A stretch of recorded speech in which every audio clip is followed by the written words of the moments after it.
Hello, and welcome to all of the truth seekers that have joined us today. I'm glad that you've decided to join this online community and hope you're ready to inhale some provocative insights that will inspire and change the way you do business.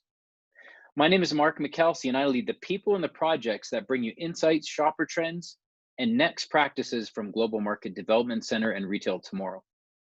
For the next hour, this infocast will make your lunch hour profitable by demonstrating just how the curiosity and the power of the consumer must be at the center of your strategy. In other words, the way you've done things in the past is not the way your future success will happen. Retailers and brands, more than ever, must be adaptive and in constant flux in order to connect with evolving populations. So, how you respond to this session is important. Without further ado, let's jump into it. I'm coming to you live from Colorado Springs and have Dr. Paul Mittman and Elizabeth Rice from the Southwest College of Naturopathic Medicine and Health Sciences with me from Tempe, Arizona. Today's infocast is about how the growing demand for natural and sustainable medicine is in demand at the store level and beyond, and what the effects of prevention in the midst of an outbreak we're all living through today. There's no doubt that coronavirus has affected all consumer spending, but especially in the consumer healthcare industry. We are seeing these aisles in physical stores and online grow by double digits since March of this year. Consumers are less reactive than before about their health and very sensitive to what it means to be preventative and looking for alternative solutions that cost less and can be more effective than the legacy brands that they're used to. Plainly said, shoppers are willing to try new things today more than ever. As humanity is living through the third serious coronavirus outbreak in less than 20 years, following SARS in 2002 and 2003 and MERS in 2012, the final cost on human lives and the world economy remains unpredictable today. The timely identification of a suitable treatment and the development of an effective vaccine remain a significant challenge that still requires time.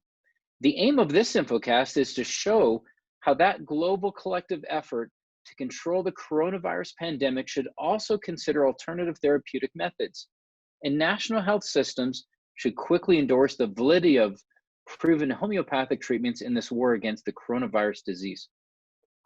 I believe we used to see prejudice years ago when it came to using alternative therapeutic techniques, which even years ago historically proved effective in situations. Today, although the homeopathic sector is not yet mainstream, it certainly has the attention of the consumer and being adopted more and more. We expect it to continue its growth curve in the years to come with no end in sight. Our viewers should know that between 2009 and 2010, the Finley Institute treated 90% of the Cuban population during the influenza outbreak with homeopathic preventative medicine, and a significant reduction in mortality rates were tracked. Today, homeopathic medicine continues to be commonly used in Cuba to treat hepatitis A and many other diseases. So while homeopathic medicines are being used frequently for flu-like symptoms around the world, remember, they may not solely replace all the approaches that consumers are taking already, but it can certainly enhance the prevention and cures. Here to tell us more, Elizabeth, welcome. Would you let our viewers know more what they can expect to learn today? Sure, Mark, thanks. What we're seeing is that consumers are wanting natural products, and they're purchasing and stocking up on homeopathic products, especially during this pandemic. Homeopathic remedies are incredibly safe. They're safe to take with conventional medications. There are no known drug interactions, and the adverse event profile is really low with homeopathic medicines. Homeopathy is growing steadily at a CAGR of around 18%. And I also want to share with you some best practice merchandising tips on how to increase sales with homeopathic products. Sounds great. Thanks, Elizabeth. I'm looking forward to it. Before we get started and dive in, I'd like to remind our viewers that we can take questions during or after the session by using the Q&A button at the bottom of your screen. Please don't use the chat feature, just use the Q&A. That's where we'll be monitoring the engagement following this. And we'll get to those at the bottom of the hour. So let's get started. Back over to you, Elizabeth. Thank you. So on behalf of myself and Dr. Mittman, I'm here to talk to you guys about homeopathic products. Let me quickly share my screen with you. So I'm Dr. Elizabeth Rice. I'm an assistant professor at the Southwest College of Naturopathic Medicine. And Dr. Mittman is here. He is one of my mentors. He's also the president and the CEO of our school, Southwest College of Naturopathic Medicine. Okay, so let's jump right on in. So today what I want to help you recognize is that homeopathy is a leader in the natural products industry and has been leading for sales in the surge that we have seen with COVID and our pandemic. I want to help you familiarize yourself with homeopathic consumer data and also some of the clinical research, just a smidge of that for you in this presentation. And I also, like I said, want to share best practices with merchandising for these homeopathic over-the-counter products. Okay, so our global homeopathic market, what do we know? There's about 20 million people in the world who are regularly using homeopathy. Homeopathy is a part of the national health system of 6 countries, including Brazil, Chile, India, Mexico, Pakistan, and Switzerland. About half of the users of the world are living in both the European Union and India, followed by the US, Australia, and Brazil. Hang on one second. Homeopathy is practiced as a form of medical practice in 40 out of 42 European countries. And here in the US, we're seeing over 6 million users. About 1 million of those are kiddos and 5 million of those are adults. So it's widely practiced and used across the world. Here's just a brief overview of what we're seeing of the growth in homeopathy. Homeopathy has grown consistently with a CAGR of around 18% over the past decade or so in our brick and mortar retailers. Our consumer attitudes on homeopathy. So homeopathy has the strongest alignment with being a natural treatment. And the positive positioning that that confers is that people often think of natural treatments being safe, having no adverse effects, and trustworthy when compared to conventional alternatives. And while this is not globally true for all naturopathic products, it is true for homeopathy. Homeopathy is incredibly safe. It's safe to use with infants and pregnant women and elderly individuals, as well as to use alongside conventional medicines. As I had mentioned, there are no known interactions with conventional medications. And what we are seeing is that while a lot has changed in our world this year, what hasn't changed is that it's the women and the mothers in the family who are the decision makers for their family's healthcare. And what are they wanting? They want natural products. They want natural alternatives, and so they're reaching for homeopathic products regardless of whether they actually know that it's a homeopathic product or not.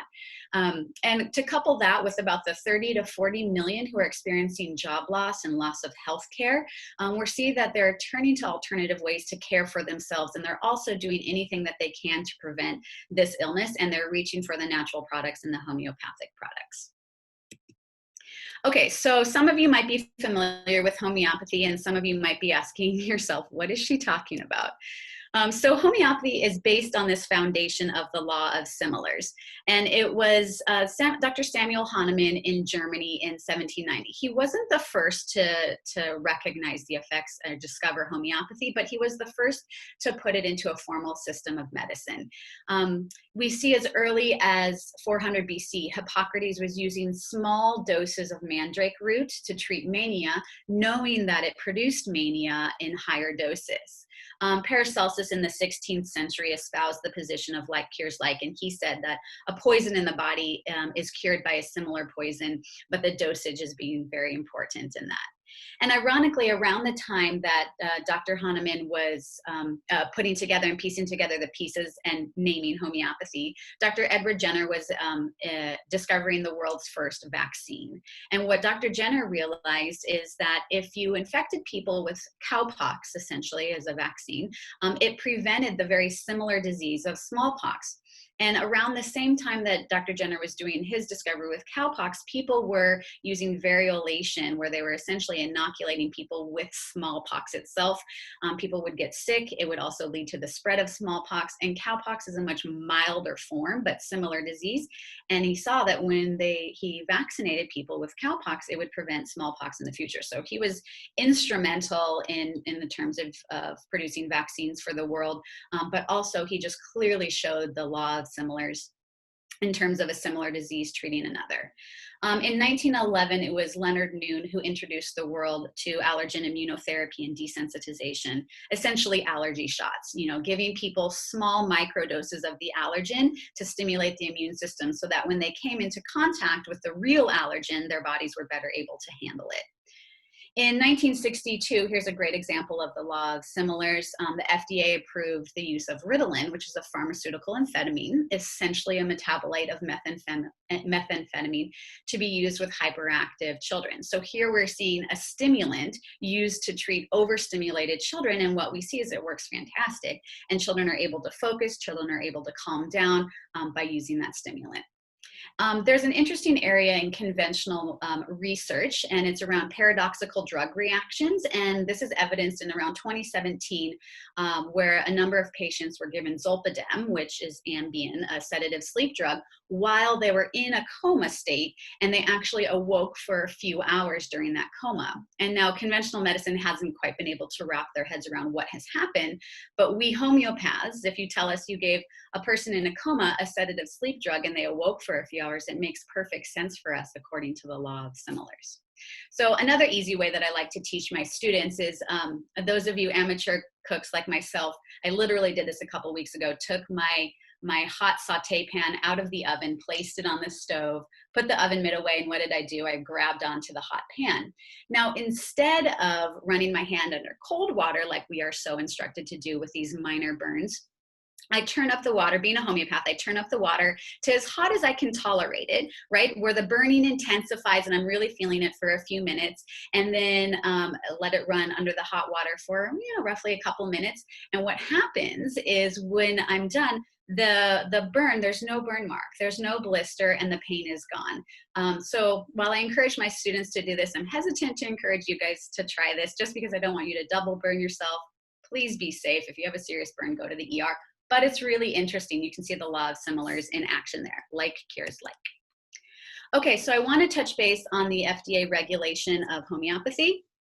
So the FDA regulates, the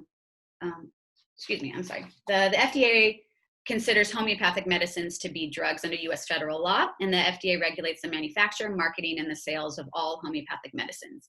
The homeopathic medicines are made according to a book of standards called the Homeopathic Pharmacopoeia of the United States that was published in 1897, which is interesting that this predates even the formation of the FDA itself in 1906.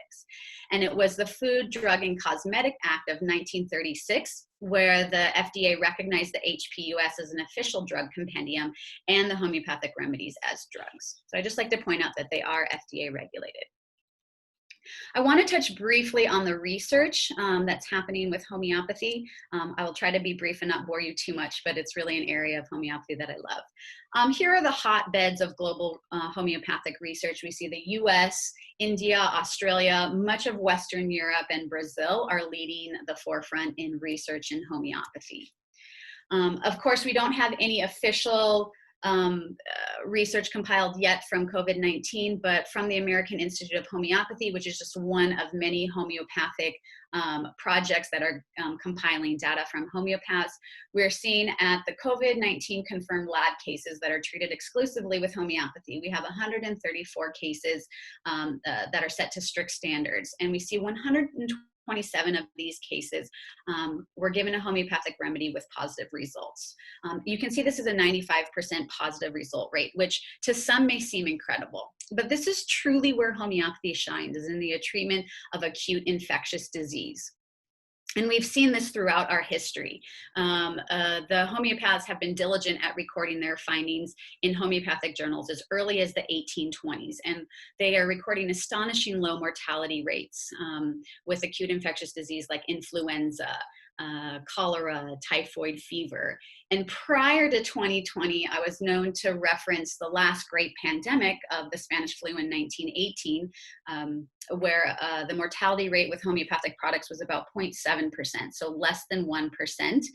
Conventional rates at that time were anywhere between what we're seeing now with COVID, around 7 to 8%, even upwards of 30% in pregnant women for the Spanish flu at that time. And my students used to roll their eyes at this outdated data. Fast forward 2020 and COVID, there's been so so much reflection on our last great pandemic of the Spanish flu that it's now all starting to make sense for my students and completing that circle. So we're right on the cusp of starting a potentially devastating cold and flu season with COVID essentially not going anywhere. And there's a great deal of research on homeopathic products. The most research is on a product called Oscillococcinum by Boiron. And what's interesting about this is I know many of my patients and my friends and my family, and including myself, this was my first introduction to homeopathy. My mom was a stout believer, and I didn't mind taking the sugar pellets when I felt absolutely terrible, and it made me feel better. Not only can these people who are stout believers of this product actually pronounce the name, but they often don't know that they're actually using homeopathy. But I have a series here of 5 research studies, and what we see in these studies is that we see symptom disappearance with Oscillococcinum within 48 hours, as opposed to those given placebo, which is dramatic. A return to work after 2 days, and if any of you have had the true flu and not just a really bad cold, that fever can persist for days and days on end. And so a return to work in 2 days is fantastic. We see the decreased use of multiple conventional medications when patients are taking Oscillococcinum. They're taking less antipyretics or fever reducers, less pain relievers, less over-the-counter decongestants. And in the last study in 2015, they saw that people who were taking Oscillococcinum preventatively for the flu, there was actually a 52% decrease in influenza risk. What's so important here is that no other medication, conventional or natural otherwise, has shown this degree of efficacy in the treatment of an acute viral disease. And it's just a staple in my household as well as most of my patients and friends and family. So I think it's important to highlight the use of homeopathy with antimicrobial resistant organisms, especially in this day and age of superbugs. I have 2 studies here, and the first is a review of 9 randomized controlled trials and 8 cohort studies with homeopathy in the treatment of acute upper respiratory tract infections. And the results were positive overall. We got faster resolution of symptoms, reduced use of antibiotics, which is supremely important with preventing drug-resistant organisms, and fewer adverse events, and some long-term benefits like prophylaxis or prevention of acute upper respiratory tract infections in the future. This second study is incredibly fascinating to me. First, because it shows a few homeopathic remedies, belladonna, heparsulfan, silica, are successful in reducing and stopping MRSA growth, which is methicillin-resistant Staphylococcus aureus, which is the big bad bug in hospitals. But also, when we see belladonna specifically combined with oxacillin, which is an antibiotic, we see that it increased the antibiotic's effectiveness on bacterial growth. Essentially, it made the antibiotic work better at counteracting this superbug. And that's just fabulous. There's a lot more research that needs to be done in this area, but not only is it safe to take homeopathic medicines alongside like antibiotics, but if it's possible that it might even enhance the effectiveness of our conventional medications, I mean, that's significant, at least in terms of antimicrobial resistance. Okay, so to touch base a little bit on sleep, here's our gold standard, a double-blind, randomized, placebo-controlled clinical trial, and where we see significantly better sleep quality in the patients taking the homeopathic combination product. What's also interesting is we saw lowered levels of norepinephrine, which is a stress hormone, in patients taking this product, and I know most of us can probably benefit from having lowered amounts of stress hormone in the body, and I can raise my hand to that one as well. Okay, consumer demand. So this is right up your guys' alley. I'm done nerding out with you on the research. So here's kind of another global view of the expansion of homeopathy that we've seen roughly in the last decade. There are some major players in the homeopathic market, right? So early in 2003, we see Zicam coming in at $11 million, and Coldies. Those are now at roughly $160 million today. Hyland's teething tablets was one of my favorite products on the market. I used to teach an intro to homeopathy course at the community colleges, and inevitably when I was teaching homeopathy, nobody had ever heard of it, at least at the community college level. When I asked if any parents had ever used teething tablets with their baby, guaranteed somebody within the class would raise their hand, and I would inform them that they had indeed used homeopathy, and successfully most of the time. Samilocin and their eye drops is a huge player in the market. Most of you have probably heard of Arnica and familiar with it. We see growth of that at $40 million and now $60 million today. And what's interesting is right around 2015, we start to see these homeopathic medicines being embraced by our mainstream customers, and not just those homeopathic believers who've been using and purchasing these products in their beloved natural food stores for decades. And we think this is in part due to social media, right? Our consumers are talking to other consumers via social media and sharing the products that work with them. And like I've already referenced, everyone, especially the women and the mothers of the household, they want the natural options for their family. And so we're just seeing this major growth of homeopathy through the years. Okay, in terms of our pandemic, what we're seeing is natural products, and homeopathy specifically, are naturally resilient. So these natural products are holding their value and their popularity even during a global crisis and during our COVID-19 pandemic. And maintaining inventory and being able to capitalize on existing consumer loyalty is really important, especially as I show you in further slides, during the stocking up period. We're also seeing that new shoppers are being drawn to the lifestyle out of concerns for the multi-outlet shortages, but also for the fact of wanting to do whatever they can for their health to prevent contracting this disease. So during our peak stock up period in late March, we saw homeopathic sales skyrocket, as you can see here, the herbs and homeopathic. Honestly, most stores had sold out of their inventory around this time, and even our naturopathic warehouse distributor was out of stock for most of these products during the months of March and April, and even some of these natural products are still difficult to come by. So patients are definitely purchasing and stocking up on them.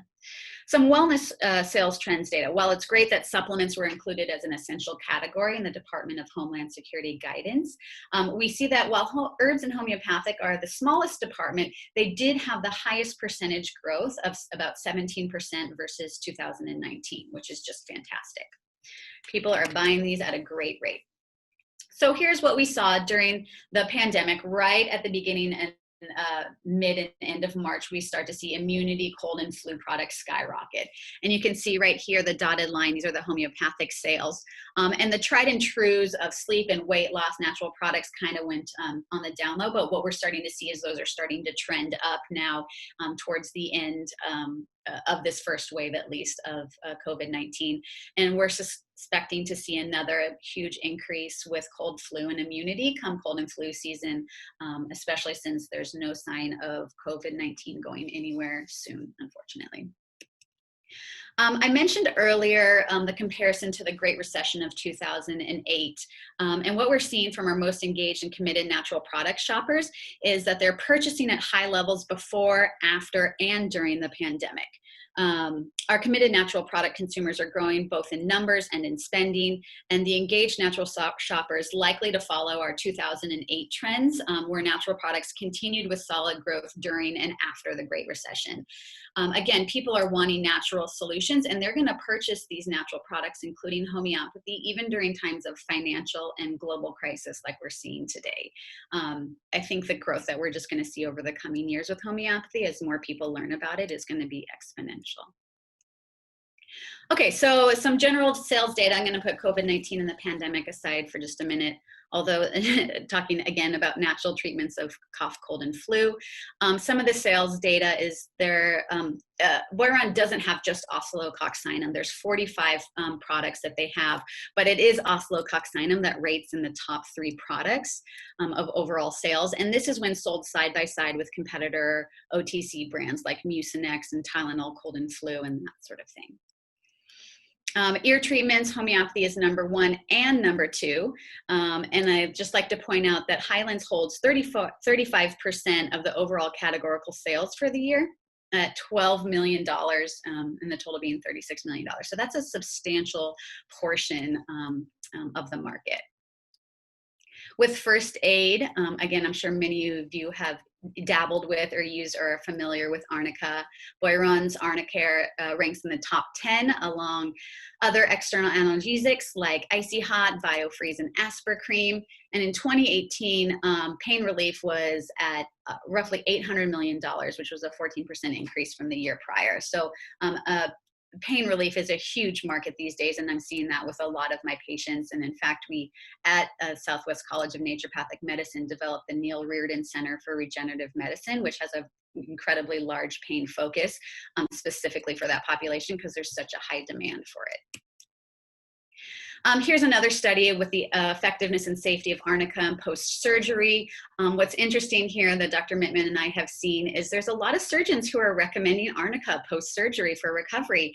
I mean, they know that it works, and they know that their patients aren't having any side effects from it. What I am curious is whether they know they're actually prescribing homeopathic remedies to their patients. But Arnica has been used for a really long time, 100 years. It shows effectiveness in reducing post-operative pain, swelling, edema, and bruising. It's a great therapeutic alternative to NSAIDs. And personally, I recommend Arnica for all of my patients post-surgery. And what I love about it is not only is it effective and patients are not needing to use, let alone fill up their prescriptive pain medications, but my patients are so proud of themselves when they're like, I didn't take any of my pain meds after surgery. I did it all naturally. And that ability to empower my patients is really, really important to me. So Dr. Mittman is actually an avid New York Times crossword puzzleist, and he got a chuckle when he saw this 6-letter word for flower traditionally used to relieve inflammation, Arnica. And I mean, if you make it into the New York Times, it must be substantial, right? So it's really hard to give and when I teach my classes, I can't hear anybody laughing, so I don't know if I fall flat on my jokes or not.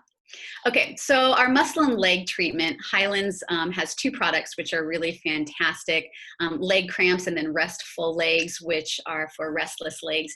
And we see that 8 of the 9 legs products, they're ranking in the top 15 of over-the-counter products sold. And again, this is in comparison to our traditional brands like Advil and Tylenol, that sort of thing.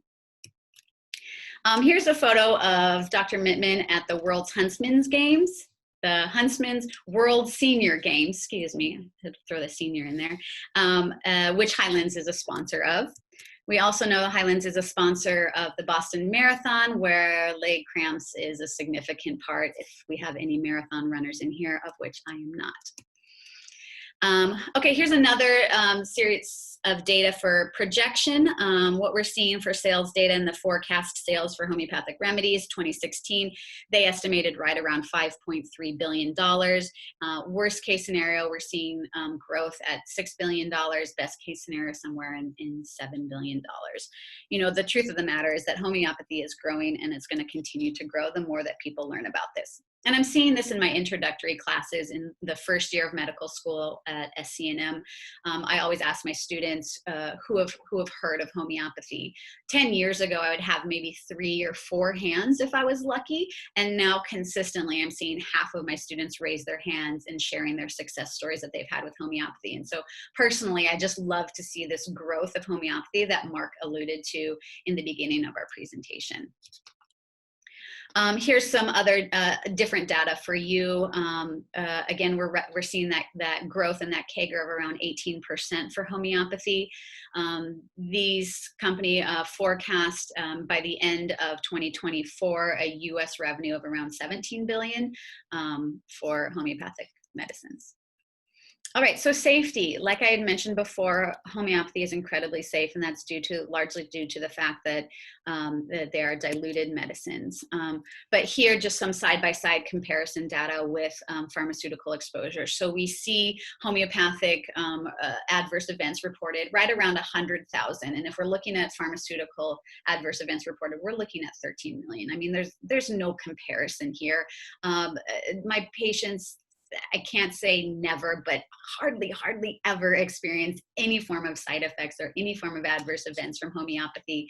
And I love that I can give it alongside, you know, their antidepressant, you know, with stress levels increasing right now, we're seeing sales increase with products like Calms Forte and other stress reducing homeopathic remedies. And they're safe and gentle, and you can take them with your conventional medications without any sort of interactions. Okay, so product placement, merchandising, where do we want to place this on our shelves? So historically, people have always had like a homeopathic section dedicated in their products. And what we know from the research is that the homeopathic products sell better when they're placed alongside their conventional counterparts, right? Rather than having their own homeopathic sales area. And so, you know, people are going, when they're going shopping now, they're looking for a one shop fits all. And so if they're going to Tylenol for their headaches and the fever pains and the aches and pains of the cold and flu, why not try the natural product that's sitting right next to that? And so making sure that we integrate our organic and our natural products alongside our conventional products shows that you'll increase the greatest sales with our homeopathic products. So just a few take-home messages for you is that homeopathics are the consumer's natural choice, and our consumers are wanting natural treatments now. I'm sure all of you are very well aware of this. The homeopathy is regulated by the FDA, and consumers are often complementing their conventional medication use with homeopathic medicines, and there are no known drug interactions, and the side effect profile is incredibly low for homeopathic medicines. We see that consumers are stocking up on homeopathics during the pandemic, as well as financial crisis and the Great Recession. So they are purchasing these products during times of crisis.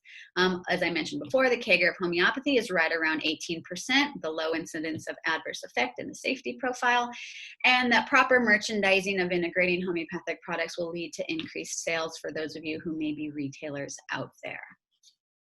So that's the end of my presentation, and I hope you guys learned a little bit about homeopathy and how it can be helpful to you and your organizations.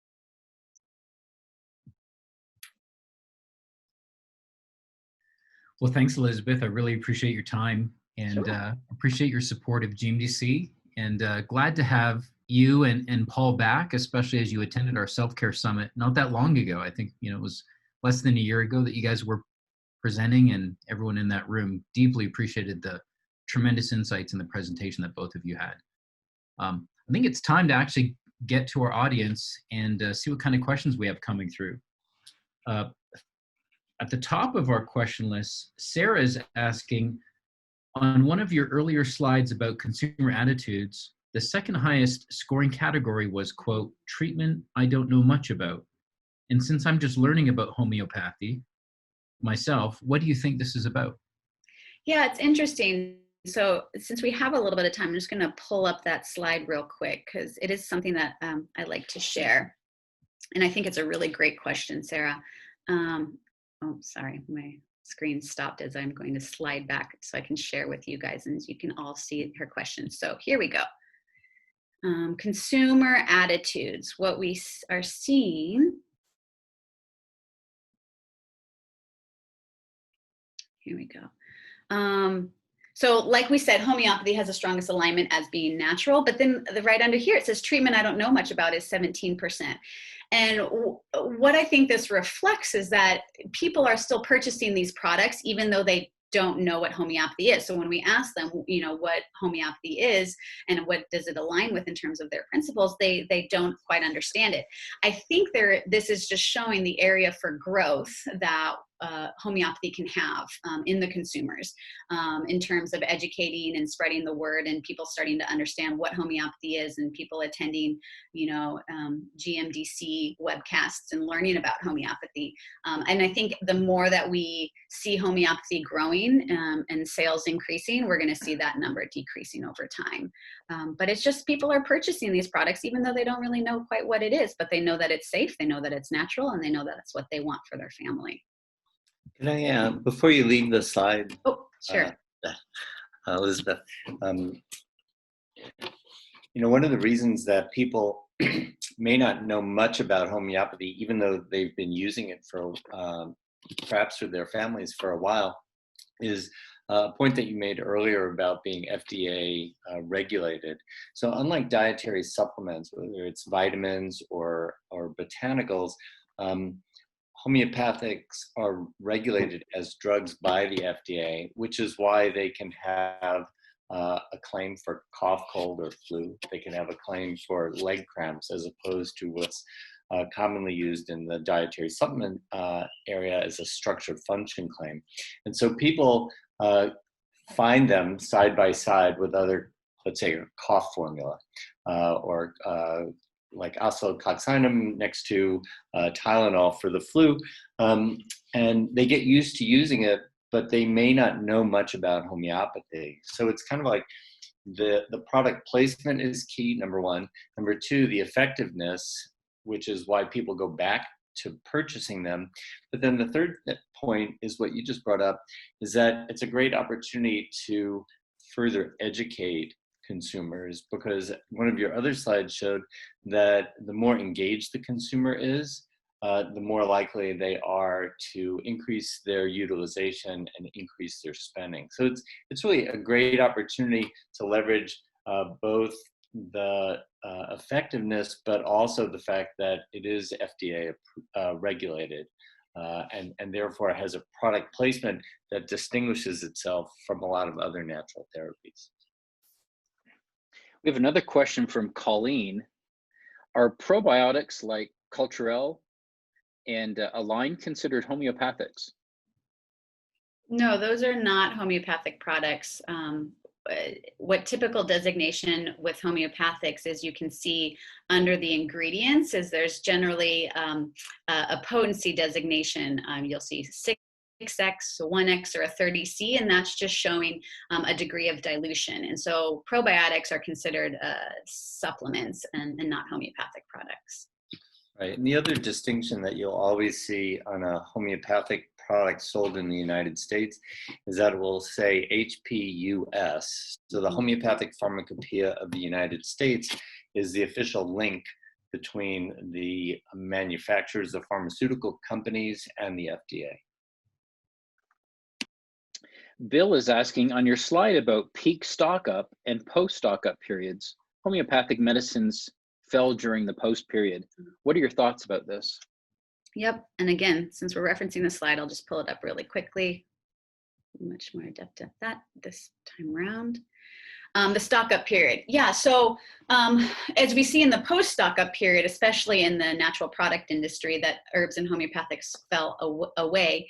And what we suspect is happening there is that our general merchandisers were stocking up our larger corporations, right? And so these natural product stores and natural food stores were not having access to the product and being able to sell it because it simply just wasn't there. We had another, actually, I think it's a comment, but we could turn it into discussion if we want to. Shane is asking, the American consumer often confuses and lumps together all of the H words, homeopathy, herbal, and holistic. Continued education is key. Do you have any comments against that? Well, first, hi Shane. Nice to see you and hear from you. And I agree completely. Most people confuse, since I'm a naturopathic physician, they often confuse even naturopathy with homeopathy. They think it's an interchangeable and it's a synonym for each other. But homeopathy is a specific way of applying medicine, which is just different than our conventional counterparts, but it is that system of pharmacology that we see used in conventional drugs. And so yes, homeopathic often gets replaced for herbal and even all natural. People interchangeably use that term homeopathy, meaning all of these other the products and therapies, which is not true. But again, that's just a lack of education, and which is why, for me, being an educator in the naturopathic medical schools and also working with the Maricopa community colleges as adjunct faculty, it's really important to me to keep educating the future of medicine in what the difference is between homeopathy and herbalism and natural and naturopathic and all of that. I think we have time for one more question. Mandy has asked, what was the products used in the sleep trial? Oh yeah, so in our sleep trial, that was a study out of Germany. And to be honest, I honestly don't think I can pronounce the name of the product, but I can look that up to you and maybe get it somewhere else. But it was essentially a compound of different different homeopathic medicines, all grouped together in one. And I'm sure I can find the name. I think it was Ligosterol G or something in German. Sorry about that. That's great. We actually have, we've walked through all the questions. So thanks again for your time today, both Paul and Elizabeth. We appreciate your expertise for the companies, both the retailers, the manufacturers, and the insight providers that have joined us today. So, and we hope all of this continues to drive more action and we see more results of a lot of this success and your insights shared actually take place on the retail shelves. So thank you again. Thank you, Mark. Thank you, everyone. Appreciate your time. Back to your audience, if this is the first time you're experiencing a GMDC Infocast, I'd like to make sure that you're aware that this session and all previous Infocast events can be viewed on the archive tab on gmdcconnect.org, along with a schedule to register for future Infocasts. Next week, we'll be speaking with Gender Fair and executives at CVS to talk about what they're doing in regards to diversity and inclusion, especially during cultural unrest, and the success stories that they have coming out of that organization. Following that, we'll continue our Retail Tomorrow Brave New World Retail World series. We have 2 more sessions on that coming through the end of August and also September, so you don't want to miss that.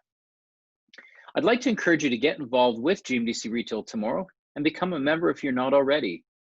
Today's Infocast is a small sample of what members have access to. GMDC is a nonprofit, retail-owned association that helps people and companies connect to growth and opportunity in both the general merchandise, health, beauty, wellness, and self-care industries. For more information, please feel free to contact me at markm@gmdc.org. I'd love to help you find opportunities to get your company exposed to high-profile executives and decision makers that can truly change your business. Thanks for joining us today. We hope the rest of your week is as productive as this last hour has been. Thanks again, Paul. Thanks again, Elizabeth. We'll talk soon.